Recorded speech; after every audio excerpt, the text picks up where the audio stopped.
Imagine one talented player entering one football team, right? That needs a lot of talent. Okay? Are you better off? Of course. Do you need more? Of course.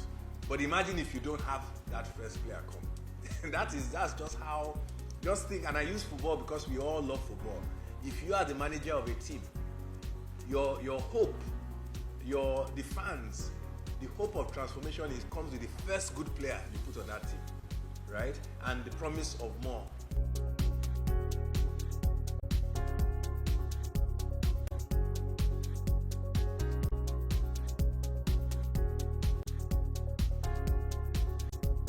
In terms of the 6 things that need to change if government's going to improve.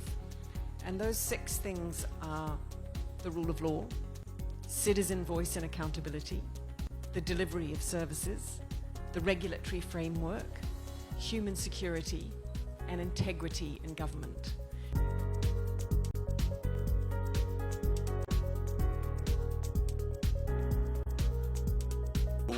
What this effort will try to do is to try to make sure that we have critical mass of good people who are properly oriented, people who have the right attitude, the right commitment, people who are not self-centered and selfish.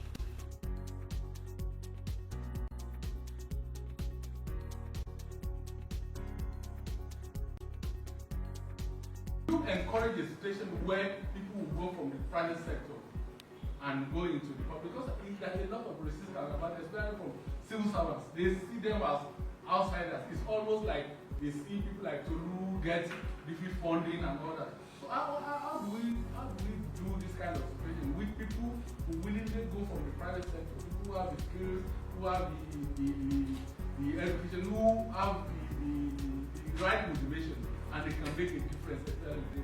We need people from the private sector or even public sector into civil service, because civil service remains the engine of government, and it will remain so. Every country has its civil service. So there's a way to, make public exactly how much who is getting, what it's supposed to be doing, and then the public can see the end result and see whether the money has reached there. I think there will be a major change, at least in accountability in the government. So I want to commend this initiative really, and also to say that the next phase of this country's development, in my view, would of course depend to a large extent to how successful we are in building strong institutions, which has really been lacking over the years. Protect them. Yeah. This is our virus to come and inoculate. And how do we reinforce, how do we create an environment where people are conscious of the impact that this would have? Is it possible to actually identify certain people who might not ordinarily have even heard of this, and I'm hoping that they will hear. And that's part of the jobs of people like me, so that people will know that you apply for this thing. Because these people have already demonstrated impeccable character and backbone. And if we could then equip those type of people with the tools to begin to rise to a higher position, who knows what might happen. So I think it's a long-term approach. Has to be multi-pronged, but we need to deepen capacity in the public sector. That's the one thing I think we need to address. I believe it's possible to make a difference in this country.